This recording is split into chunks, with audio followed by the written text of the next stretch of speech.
Samaria and Galilee. The text lays it out. In Luke chapter 11, Luke chapter 17, verse 11, he says he comes somewhere between Samaria and Galilee. Verse 12 turns around and says, and he was in a village. He was in a village. The village doesn't have a name, but there's 10 lepers in a village, somewhere between Samaria and Galilee. They don't belong anywhere. The truth of the matter is there are 10 lepers. According to Leviticus chapter 13 and Leviticus chapter 14, they were ostracized. They were cast out. They were cast out because they had a disease. They had an issue.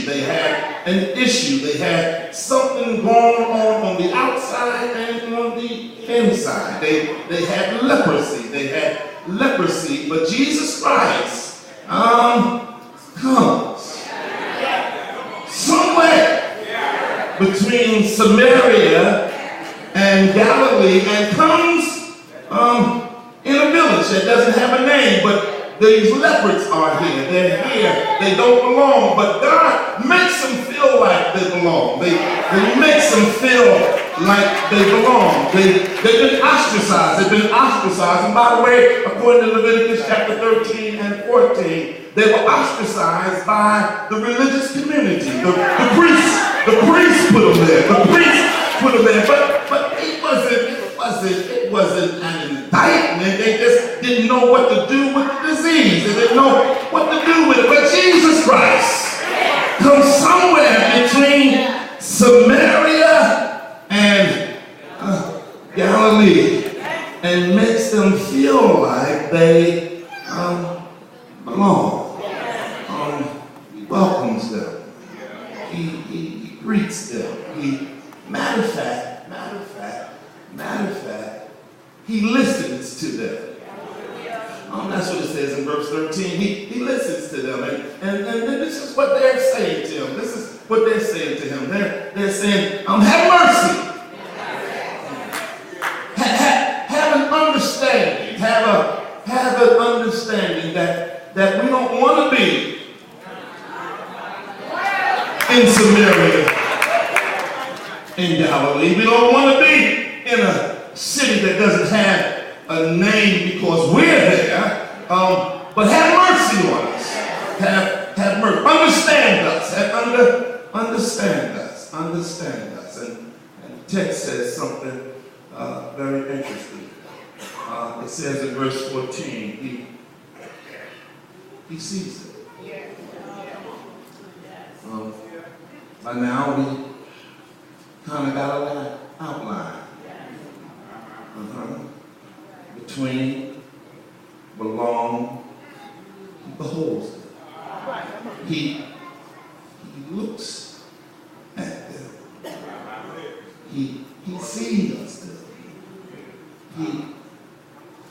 He recognizes them.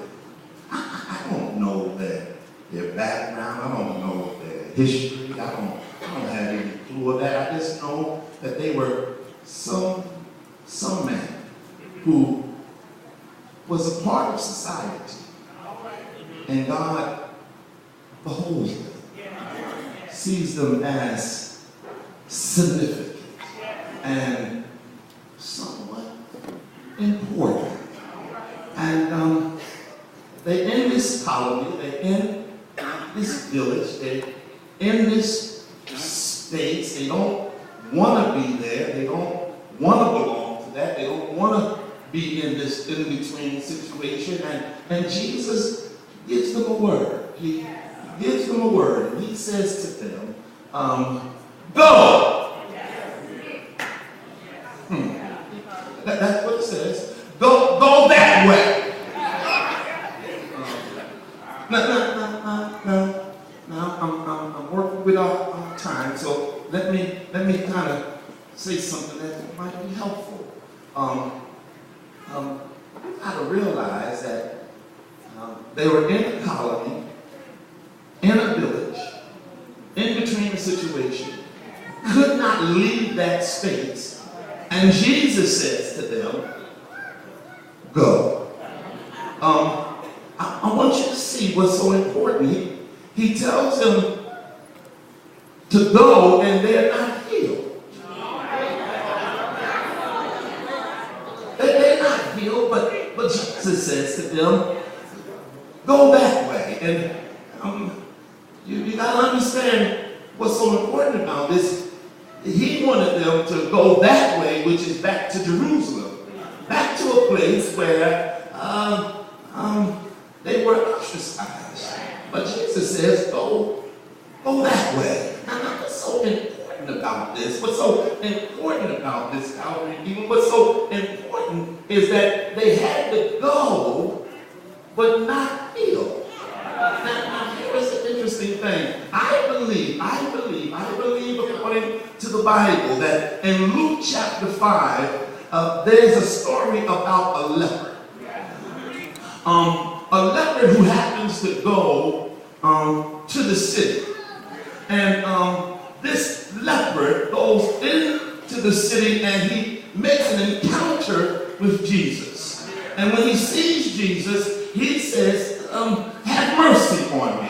And the text says, and Jesus touches him. And then when he's touched by God, he's healed. And when he's healed, Jesus says to the leper, now, don't go and tell nobody what I've done. Don't go and tell nobody what I've done. Now, I'm not sure if this leper was a part of the in-between places between Samaria and Galilee. But I want to suggest that probably might have been one of the lepers who broke out, went to the city, made contact with Jesus, and probably somehow got news to tell the other 10 lepers. If Jesus ever comes somewhere between Samaria and Galilee, if Jesus ever comes to be seen or near your village or your situation, he might just touch you. But watch the text one more time. Jesus looks at the 10 lepers and he does not touch them. He doesn't lay his hands on them. The truth of the matter is Jesus tells them, go that way. Now, since we got a little outline, get between, get belong, get behold, and I want you to believe something. I want you to believe that I'm able to heal you without